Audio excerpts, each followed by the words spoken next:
In its simplest form, we're going to start with the circle tool. So I'm going to measure a circle by clicking on the single point circle tool icon. So when I click on that now, when I go over to the live video window, I can choose a circle that I'd like to measure. Let's say we choose this one. And I just click anywhere within that circle and it will fire hundreds of points outwards to find the edge and then create a best fit circle out of those 100 points. You'll notice that it also creates a center point here. And in our feature list, we have circle number 1 listed. And then again in our measurement window, we have the dimension for that circle. So if we click over to the graphical screen, you'll see circle 1 is there and the center point of circle 1. And again, if we go back to the video window and this icon is still pressed or depressed, you'll notice, I can just simply go around the part and click anywhere within these circles and it will give me those diameters. So you can see that the circles are incrementing. If I go to the graphic screen, you'll notice here's circle 1, here's circle 2, and circle 3. So it creates it very quickly and very repeatably.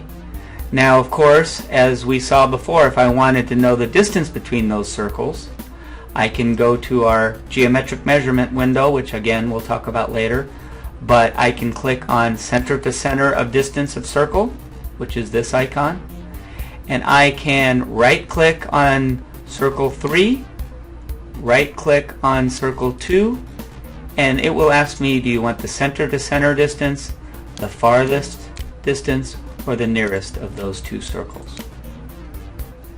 In this case I chose the nearest, and it will give me a line number 4, which is the nearest dimension from those two circles. And you'll notice line number 4 is displayed here, and in the measurement window the distance of that measurement is displayed there. So if we go back to the live video window by clicking on this icon, don't forget this is your toggle between graphics and video, we can again go start doing other measurements.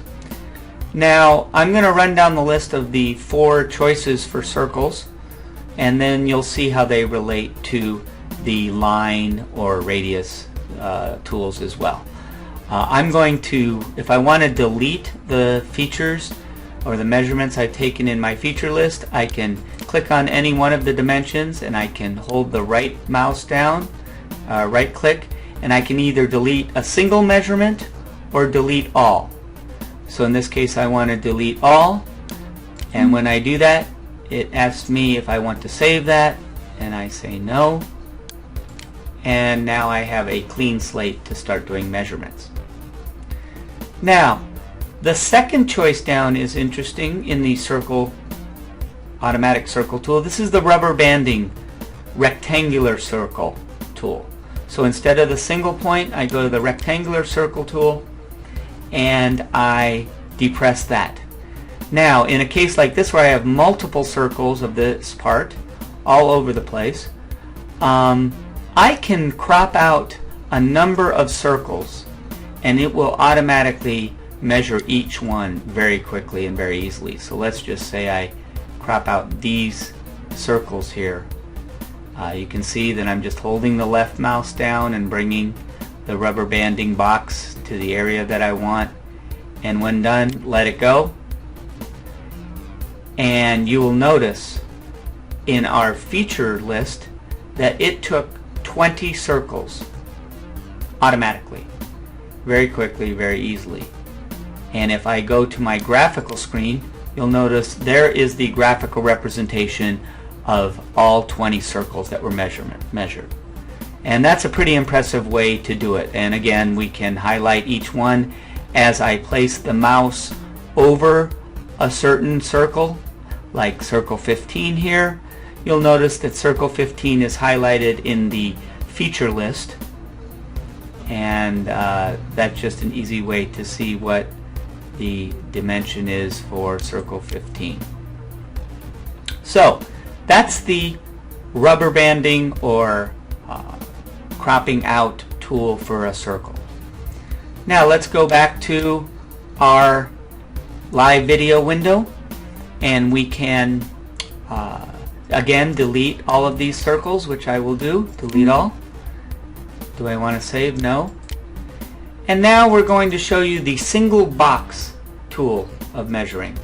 And this is useful when you have flash or you have specific areas where you want to take a dimension and you want to avoid other areas. So I'm going to click on the single point box tool, and if that does not show up, you can come up here to setup and go to image process configuration to tell it how big of an area do you want the box to be. So in this case I want it to be, let's say, 11 pixels, and I say OK. So in this case now the box that I'm moving around is 11 pixels wide. So 11 pixels, anywhere within that box, the edge detection is going to look for the point that it's going to take, and then I can avoid any kind of dust, dirt, flash, cracks, or any kind of distance. So it's only going to look inside that box. So I can move around a circle and click anywhere I particularly want, and you'll see that the crosshair is snapping to the edge.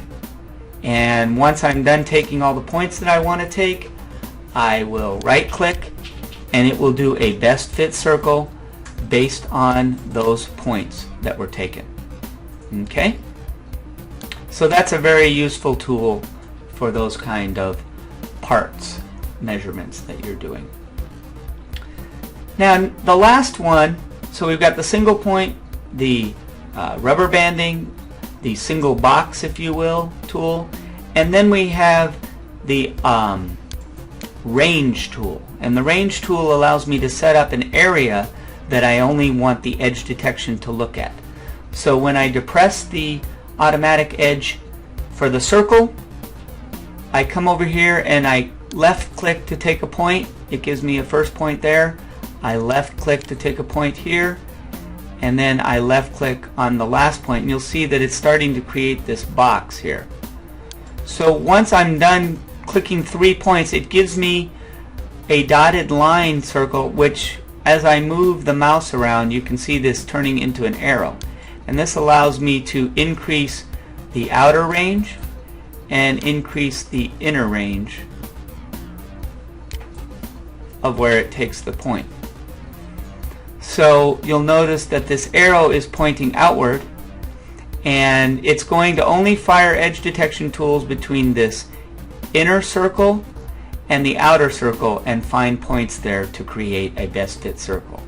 So once I align these outer ranges to avoid other surface areas, or I arrange this inner area, this arrow is clicking this way, I right click and it fires all the edge points within that circle. Again, let's do that so it's not confusing. We click 1 point here, 1 point there, and 1 point here. It gives us the range box. We can set the range we want for the inner and the outer. I'm going to make that very small. If I click on the outer, you'll notice that the arrow pointed in this direction. So in this case, now the edge tools are going to fire inwards versus from inside out. If I click here, we're telling the system that I want to fire from the inside out and look at those points. That can be useful if you're using surface illumination. So when I right click, again, in that case it fired from the inside out and took the points. Again, to look at my graphical screen, if I click here, here's the 3 circles that I've taken, and I can measure the distance or angle between the centers of those circles.